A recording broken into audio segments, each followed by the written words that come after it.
Selamat pagi anak-anak, apa kabar semuanya? Ibu berharap semua dalam keadaan baik dan sehat ya. Oke, minggu ini kita lanjutkan pelajaran pendidikan agama Kristen untuk kelas yang kelas 9 ya. Nah, minggu lalu kita sudah belajar bab yang pertama yaitu gereja sebagai umat Elohim yang baru, yang kedua adalah mengenal gerejaku, dan minggu ini kita akan belajar di bab yang ketiga yaitu gereja yang hidup di dunia. Oke, kalian siap? Mari kita mulai. Oke, sebelum kita membahas di pelajaran di bab ketiga ini, mari kita berdoa terlebih dahulu. Terima kasih Bapa Elohim kami yang hidup. Terima kasih untuk kebaikan, kemurahan-Mu di dalam setiap kehidupan kami. Terima kasih untuk penyertaan-Mu, untuk perlindungan-Mu yang nyata bagi setiap kami hingga pada hari ini.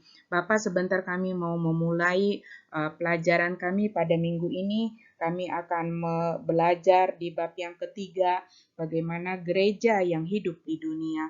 Mari Roh Kudus membantu kami supaya kami bisa belajar dengan baik, bisa menerima pelajaran ini dengan baik, sehingga bisa menghasilkan sesuatu yang baik dalam kehidupan kami. Biarlah senantiasa kami terus menjadi gereja-gerejamu yang hidup di akhir zaman. Terima kasih Bapa, kami bersyukur dalam nama Yahushua Masya, Elohim kami yang hidup, Yesus Kristus kami berdoa, haleluya, amin.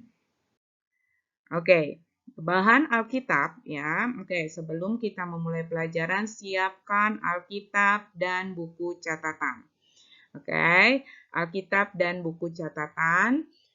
Jangan lupa untuk mencatat kembali setiap materi-materi Pak, ya, bahkan pelajaran-pelajaran yang lainnya, ya, supaya nanti waktu tatap muka Ibu bisa periksa ya. Oke. Bahan Alkitab pada hari ini adalah dari Matius 28 ayat 16 sampai 20, Kisah Para Rasul 6 ayat 1 sampai 6, Kisah Para Rasul 2 ayat 44 sampai 47, dan 1 Korintus 11 ayat 20 sampai 23. Oke, pada bab ini kita akan belajar gereja yang memberitakan. Ya, apa yang harusnya diberitakan oleh gereja? Gosipkah atau berita hoax? Tidak. Ya, gereja yang memberitakan. Gereja bukan hanya berbicara gedung, tetapi gereja adalah kehidupan pribadi kita sebagai gereja yang hidup. Ya, nah pastikan kalau kita sebagai gereja yang hidup, apa yang akan kita beritakan sesuai dengan amanat agung dari Tuhan Yesus bahwa kita harus memberitakan keselamatan bagi banyak orang di seluruh dunia, ya. Nah, di dalam Kisah Para Rasul pasal yang kedua ayat yang ke-14, maka bangkitlah Petrus berdiri dengan ke-11 rasul itu, dan dengan suara nyaring ia berkata kepada mereka, "Hai kamu orang Yahudi dan kamu semua yang tinggal di Yerusalem, ketahuilah dan camkanlah perkataanku ini." Ya, kalian bisa lihat ya nanti apa yang dikatakan oleh Petrus kepada umat-umat yang ada di Yerusalem pada waktu itu. Ya, nanti baca ayat tersebut ya, menggambarkan bahwa pada hari Pentakosta yang pertama, 3.000 orang mengaku percaya dan dibaptiskan ketika Petrus memberitakan apa yang diberitakan tentang Yesus bangkit, ya, kebangkitan Kristus kepada orang banyak yang ada di Yerusalem, ya. Waktu Petrus dipenuhi oleh Roh Kudus, ya, di saat hari Pentakosta, kemudian dia keluar memberitakan, dia sebagai gereja yang hidup pergi memberitakan Injil keselamatan. Tentang apa? Tentang kuasa kebangkitan Kristus kepada banyak orang yang ada di Yerusalem saat itu yang masih belum mengenal, belum percaya kepada Tuhan. Sehingga waktu dia memberitakan, maka 3.000 orang pada saat Injil diberitakan, mereka mengaku percaya dan dibaptiskan seketika itu juga waktu berita Injil diselamatkan. Nah, penting sekali ya, berita apa yang kita sampaikan? Ya kan? Kalau kita ayat lain mengatakan bahwa tidak tahukah kamu adalah suratan Kristus. Kamu yang dilihat, kamu yang dibaca oleh banyak orang. Ya, kehidupan kita sebagai gereja yang hidup, selain memberitakan keselamatan, kita adalah suratan Kristus. Ya, perhatikan. Jadi bagaimana cara kita hidup? Ya kan, kita harus memperhatikan bagaimana cara kita hidup, cara kita berbicara, cara kita bertingkah laku. Karena apa? Karena kita suratan Kristus. Ya. Nah, kehidupan persekutuan orang Kristen selalu ditandai oleh pemberitaan. Ya, ya bukan selebritis ya, tetapi tidak lepas dari pemberitaan. Nah, bahasa Yunani pemberitaan itu kerugma, ya, atau khotbah yang disampaikan oleh pendeta, guru Injil, penginjil, dan penatua, bahkan termasuk Miss Ipung, termasuk ibu dan anak-anak sekalian. Kita adalah hamba Tuhan, gereja-gereja yang hidup di akhir zaman. Nah, kerugma sendiri itu sebetulnya berarti pengumuman, ya, pengumuman seperti yang dilakukan petugas kerajaan, ya. Pernah lihat ya kan, kalau petugas kerajaan ada berita penting, mereka datang dan mengumpulkan warga dan membacakan pengumuman. Karena dulu belum ada WhatsApp, belum ada Telegram, Instagram, apapun, nggak ada sosial media, ya. Jadi mereka menggunakan ini kalau ada berita penting dari raja. Nah, sekarang tugas kita mengkerugma, ya, berkhotbah, memberitakan apa berita pentingnya tentang kuasa kebangkitan Kristus bagi banyak orang. Nah, ya. Sekarang yang kedua, gereja yang bersekutu. Gereja yang bersekutu. 1 Korintus pasal 1 ayat 23. Tetapi kami memberitakan Kristus yang disalibkan untuk orang-orang Yahudi suatu batu sandungan dan untuk orang-orang yang bukan Yahudi suatu kebodohan. Maksudnya apa ayat ini? Ya, sekarang kita lihat. Nah, melalui ayat tersebut kita bisa menemukan ucapan Rasul Paulus tentang apa dan siapa yang ia beritakan. Ya, pemberitaan atau kerugma dalam konteks ibadah dinamakan sebagai khotbah. Ya, dalam Perjanjian Baru kita dapat menemukan 106 kata memberitakan hal ini. Ya, jadi dalam kitab Perjanjian Baru itu kalau kalian baca dari kitab Matius sampai Wahyu itu menemukan 106 kata.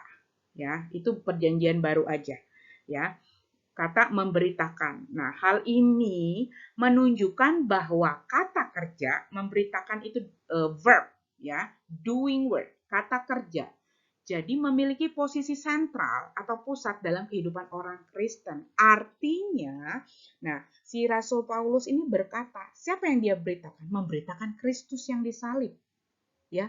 Dan apa yang dia beritakan? Ya. Siapa yang ia beritakan? Itu sangat penting mempengaruhi orang-orang di sekelilingnya. Ya. Memberitakan berarti this is the main job, ya, tugas utama bagi kita sebagai gereja yang hidup. Ya, kita harus, bagaimana kita bisa memberitakan? Yang pertama kita harus bersekutu, memiliki hubungan yang baik, hubungan yang kuat kepada Tuhan. Nah, sekarang apakah sama? Ya, kita lihat ya. Bagaimana ya gereja yang bersekutu itu, bagaimana bentuk ibadah yang dilakukan oleh orang Kristen perdana?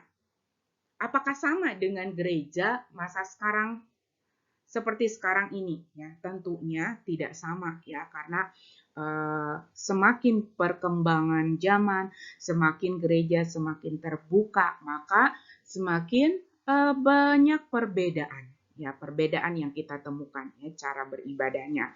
Contoh saat ini misalnya di gereja ortodok atau Katolik Timur berlangsung sangat panjang ya, hingga 3 jam. Liturginya rumit dan harus berdiri selama ibadah. Nah, bisa dibayangkan kan, itu tata ibadah ya. Kemudian gereja Katolik Roma, dia lebih menekankan ekaristi atau perjamuan kudus dirayakan setiap minggu. Itu tata ibadah Katolik Roma. Oke, yang saat ini gereja Protestan memberikan tekanan dalam memberitakan firman melalui khotbah. Berkhotbah atau homiletika menjadi sangat penting bagi gereja Protestan. Nah, tata cara beribadah setiap gereja bisa dilihat ya di sini bagaimana gereja mula-mula. Nah, ingat ya waktu pertama di bab pertama kita sudah membahas apa yang dilakukan gereja mula-mula, gereja perdana, ya bagaimana cara mereka beribadah, ya kan? Mereka tidak mengikuti liturgi, tetapi mereka dipimpin oleh Roh Kudus, ya. Kemudian mereka tidak memandang ras, ya, tidak memandang suku, warna kulit, ya, budaya dan lain sebagainya. Mereka bersatu, berkumpul. Pokoknya siapa saja yang percaya, mereka tidak terikat dengan aturan Yahudi, ya.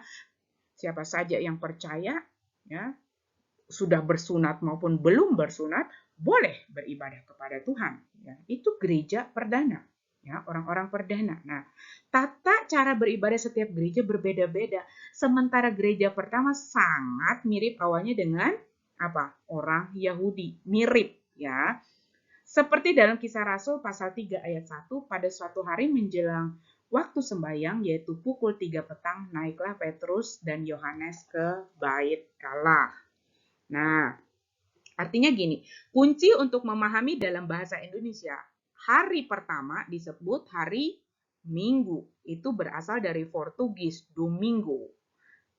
Domingo, ya, bacanya tulisannya domingo, bacanya domingo. Ya, berarti hari Tuhan. Nah, jemaat Kristen mula-mula tata ibadah mereka sesuai dengan orang Yahudi. Ya, tata ibadah ini disebut liturgi. Liturgi itu dari bahasa Yunani, liturgia, yang memiliki banyak arti. Pelayanan, pelayanan militer, pelayanan iman berupa korban dan doa kepada Tuhan, persembahan untuk orang-orang miskin. Artinya, intinya sebenarnya liturgi itu artinya pelayanan. Ya, tapi pelayanannya bisa dibedakan dalam banyak hal. Nah, artinya gini, gereja mulai memutuskan beribadah setiap hari Minggu. Ya kan? Hari Minggu. Sesuai dengan bahasa Portugis, hari Minggu itu hari yang pertama, hari ke Tuhan, harinya Tuhan artinya. Nah, kenapa harusnya bukan hari pertama? Waktu kita beristirahat di hari apa? Tuhan beristirahat hari ke-7. Di mana hari ke-7 itu? Hari Sabtu. Nah, itu yang dinamakan hari Sabat. Tetapi karena tidak ada penekanan, semakin berkurang satu keharusan penekanan dari hukum Taurat, yang beribadah hari Sabtu berubahlah menjadi ibadah di hari Minggu. Ya, makanya penting sekali kita mempelajari kebenaran firman Tuhan. Sejarahnya seperti apa yang benar yang harus dilakukan. Karena semakin ke sini, setiap terjemahan Alkitab itu semakin banyak merubah arti yang tidak jelas, ya banyak. Makanya berhati-hati kita mempelajari firman Tuhan, dikupas sungguh-sungguh lebih dalam lagi, minta pimpinan Roh Kudus untuk membukakan sesuatu yang belum kita bisa mengerti, ya. Oke. Nah, selanjutnya kita lihat lagi dari gereja yang bersekutu di dalam Kisah Para Rasul 2 ayat 44 sampai 47. Dan semua orang yang telah menjadi percaya tetap bersatu, dan segala kepunyaan mereka adalah kepunyaan bersama. Dan selalu ada dari mereka yang menjual harta miliknya lalu membagi-bagikannya kepada semua orang sesuai dengan keperluan masing-masing. Dengan bertekun dan dengan sehati mereka berkumpul tiap-tiap hari dalam bait Elohim. Mereka memecahkan roti di rumah masing-masing secara bergilir dan makan bersama-sama dengan gembira dan tulus hati, sambil memuji Elohim, dan mereka disukai semua orang. Dan tiap-tiap hari Tuhan menambah jumlah mereka dengan orang yang diselamatkan.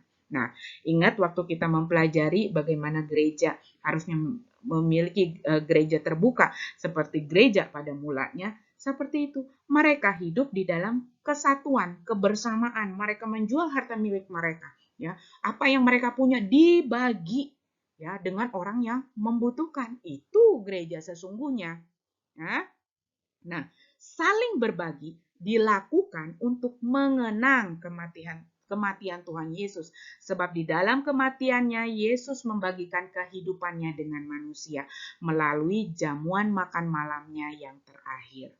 Perjamuan inilah yang dilakukan hingga saat ini dan membuat berbeda dengan ibadah orang Yahudi, yaitu perjamuan kudus itu sendiri. Ya kan? Kenapa? Jadi kita berbeda ibadahnya dengan orang Yahudi karena kita selalu menggunakan perjamuan kudus. Nah, kenapa kita melakukan perjamuan kudus? Melalui perjamuan itu mengingatkan orang Kristen perdana. Ini yang dilakukan waktu orang perdana dan dilakukan sebagian gereja sampai pada hari ini. Artinya terlibat dalam persekutuan dengan Tuhan yang telah bangkit. Ya, perjamuan kudus itu artinya penyatuan kehidupan kita dengan Tuhan, menjadi satu di dalam Tuhan. Ya, nah itu penting sekali kita mengerti bagaimana indahnya kekristenan perdana, ya. Mereka benar-benar merupakan gereja yang bersekutu, ya, tidak melihat gedung, tidak melihat warna kulit, ya, tapi mereka bersekutu hanya untuk menyembah kepada Tuhan. Nah, persekutuan dalam bahasa Yunani itu koinonia, ya, artinya persekutuan, berbagi dan berhubungan yang sangat erat.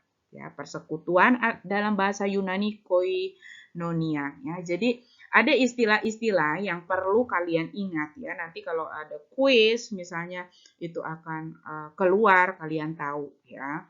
Tadi liturgi apa, persekutuan apa, pemberitaan apa, penting sekali diingat, ya. Dan kita lihat selanjutnya. Oke. Tugas Pak pada minggu ini adalah Ibu tidak taruh di belakang karena ternyata sebagian kalian, bahkan mungkin banyak dari kalian hanya membuka video di bagian akhir. Tidak menonton keseluruhan. Akhirnya waktu kuis Pak kalian mencari jawaban di Google. Sehingga padahal jawaban semua ada di pelajaran di pelajaran agama yang dibagikan di video. Semua yang keluar itu sudah dijelaskan.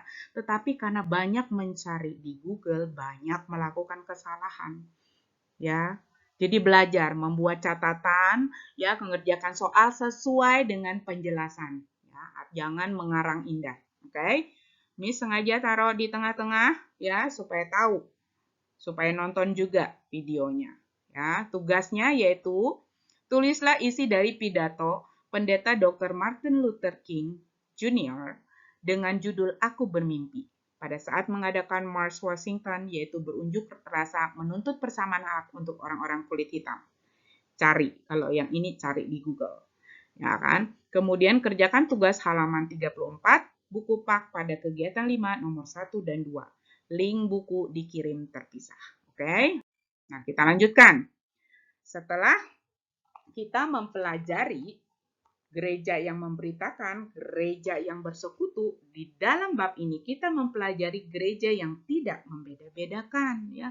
Kurang lebih sama seperti bab 1, bab 2, ya, apa yang sebenarnya harus dilakukan gereja pada saat ini, yaitu gereja yang tidak membeda-bedakan. Ini kita bisa belajar dari gereja Kristen perdana. Ya. Kisah para rasul melukiskan bagaimana umat Kristen perdana hidup, ya, yang sangat indah, kebersamaan, semua mereka lakukan bersama-sama, tidak memiliki motivasi lain, tidak merasa diri lebih baik dari orang lain. Mereka bergandengan tangan, bersatu hati, hanya fokus memuji, menyembah dan melayani Tuhan dan melayani sesama. Mereka membagikan harta mereka. Punya roti satu dibagi rata. Orang menjual harta dibagi-bagikan kepada orang yang membutuhkan. Itu sesungguhnya kehidupan Kristen sejati.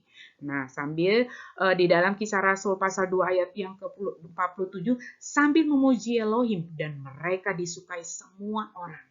Karena gaya hidup mereka seperti ini, rukun, bersatu, ya kan, hidup saling berbagi, maka mereka disukai, ya, sambil memuji Elohim, mereka itu disukai semua orang dan tiap-tiap hari Tuhan menambahkan jumlah mereka dengan orang yang diselamatkan, ya, tanpa mereka banyak berkhotbah, tanpa mereka banyak terikat dengan liturgi tata cara beribadah, mereka hanya duduk bersama-sama, membagikan kehidupan, itu jauh lebih berpengaruh ya daripada kita hanya berteori, ya kan?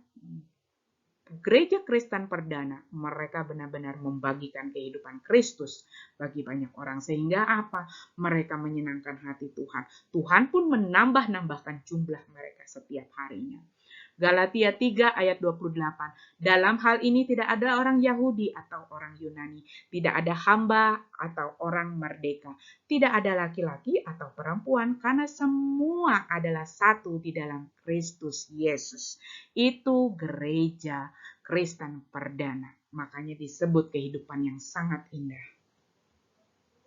Nah, jelas sekali ya, orang-orang Kristen perdana memiliki kehidupan yang tidak membeda-bedakan seseorang menurut ras, kelas, maupun jenis kelamin. Nah, sangat berbeda di dalam masyarakat saat ini. Masing-masing masih sering orang membeda-bedakan berdasarkan ras, kelas, atau jenis kelamin. Ya, makanya jelas sekali Paulus berkata dalam Galatia 3 ayat 28 itu, bahwa tidak ada orang Yahudi atau orang Yunani, ya, dia tidak melihat ras, tidak ada hamba atau orang merdeka, dia tidak melihat kelas orang, ya, kelas apa, kasta, ya, kalau agama lain mengajar tentang kasta, ya, ada level dari yang miskin sampai yang kaya punya level, ya, yang kaya tidak bergaul dengan miskin, ya, miskin tidak bisa bergaul dengan orang kaya, itu kelas kehidupan, kelas sosial, ya. Mereka tidak membeda-bedakan, jenis kelamin, mau laki-laki perempuan, waktu dia harus menyampaikan kebenaran ya disampaikan, mereka punya kemerdekaan. Tetapi banyak gereja saat ini masih melarang, ya, pendeta perempuan. Ada beberapa gereja tidak boleh berbicara, tidak boleh menjadi pemimpin, ya kan? Itu gereja yang tidak terbuka. Nah, mestinya sebuah komunitas yang ideal, cerminan manusia yang dibebaskan, dipersatukan, dan diperdamaikan oleh Yesus Kristus. Artinya gereja yang ideal itu harusnya terbuka, ya, pemikiran terbuka, harus fokus di dalam memberitakan keselamatan, ya, tidak membedakan ras, kelas, maupun jenis kelamin, ya, lebih banyak berbagi, ya, lebih banyak menginjili, lebih banyak terlibat men-sharingkan kehidupan Kristus bagi banyak orang di sekelilingnya. Nah, kita sudah belajar tadi bagaimana seharusnya yang dilakukan oleh gereja saat ini. Kita harus menjadi gereja yang memberitakan, dan kita juga harus menjadi gereja yang hidup bersekutu, dan kita juga harus menjadi gereja yang tidak membeda-bedakan seperti orang Kristen perdana. Nah, pada bab ini kita akan belajar dari seorang tokoh pendeta Dr. Martin Luther King Jr., JR, ya, dan perjuangannya. Apa yang diperjuangkan oleh pendeta Martin Luther King? Ya, kita lihat ya. Pendeta Dr. Martin Luther King JR lahir pada tahun 1926 sampai 1968 beliau wafat. Seorang pendeta gereja baptis, adalah seorang tokoh pejuang hak asasi manusia dari Amerika Serikat. Ya, ini seorang tokoh pejuang hak asasi manusia. Apa sih yang diperjuangkan? Beliau memperjuangkan hak-hak orang kulit hitam yang tidak dianggap sebagai manusia setara dengan orang-orang kulit putih karena mereka keturunan Buddha. Ini mengerikan ya, diskriminasi bagi orang-orang berkulit hitam pada waktu itu. Bahkan masih ada sisa-sisa sampai sekarang walaupun tidak separah zaman dulu ya.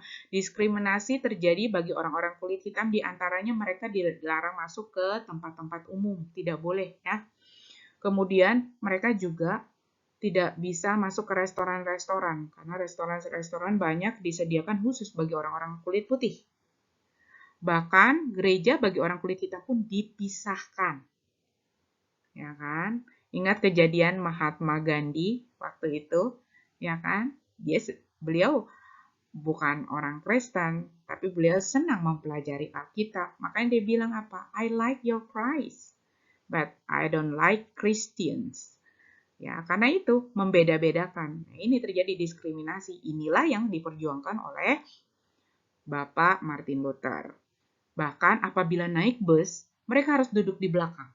Ya, dan apabila ada orang kulit putih yang naik, mereka harus berdiri dan memberikan kursi. Meskipun yang naik orang kulit putihnya mungkin masih anak-anak, masih muda, dalam keadaan sehat walafiat, ya, mereka tetap harus berdiri. Itu aturan yang diatur di dalam undang-undang, ya, di negara itu. Jadi mereka harus berdiri, walaupun orang kulit hitam ini mungkin orang tua, mungkin lagi sakit, mungkin dalam keadaan hamil, mereka harus berdiri, ya, untuk mempersatukan orang kulit putih, karena itu aturannya. Mengerikan ya yang terjadi, sehingga itu yang menggerakkan.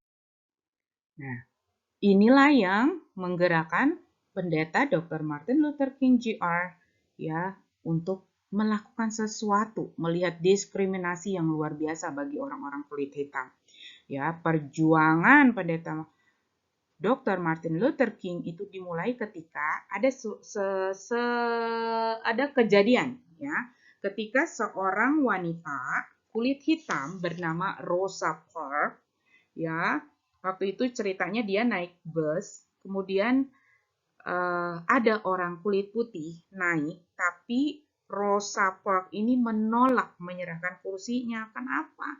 Karena dia mengalami kelelahan. Ya, dia sangat lelah sehabis bekerja di sebuah toko.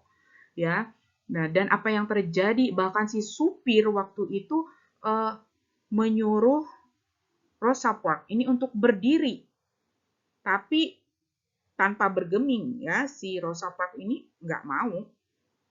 Maka waktu itu sopir ini bernama Blake, dia melaporkan ke polisi. Ya, dilaporkan nih, menurut undang-undang Rosa Parks itu melanggar aturan, melanggar undang-undang, sehingga apa? Lalu Rosa Parks ditahan dan harus membayar denda $10. Ya, bayangin dia orang yang bekerja, dia digolongkan keturunan budak, ya kan? Gara-gara tidak mau menyerahkan kursi karena dia kelelahan ya, orang capek sekali, dia ditahan, ya dilaporkan, kemudian dia ditahan, bahkan dia harus membayar denda $10, ya, mengerikan sekali ya. Nah, hal ini ya, melihat kejadian ini maka memicu gerakan anti-diskriminasi besar-besaran di seluruh Amerika Serikat. Pendeta Dr. Martin Luther King Jr. mengorganisasikan sebuah boycott bus, ya, bus, ya, diboykot, ya, nggak apa ya, diboykot itu kayak disegel, ya, dia nggak boleh gara-gara kejadian ini. Kemudian menggerakkan gereja dan orang-orang kulit hitam untuk menentang undang-undang, ya. Hal ini menyebabkan mereka bukan warga negara Amerika Serikat, sehingga mereka dicoret ya, mereka tidak termasuk warga negara Amerika Serikat karena hal tersebut. Nah, kemudian sehingga pada 28 Agustus 1963 Martin Luther King Jr. mengadakan March Washington, unjuk rasa ya, menuntut hak-hak orang kulit hitam untuk pekerjaan dan kemerdekaan mereka. Ya, karena susah sekali mereka mendapat pekerjaan yang layak ya, dan mereka hidup sebagai budak, tidak merdeka. Nah, unjuk rasa ini diikuti 200.000 sampai 250.000 orang, kebanyakan kulit hitam ya.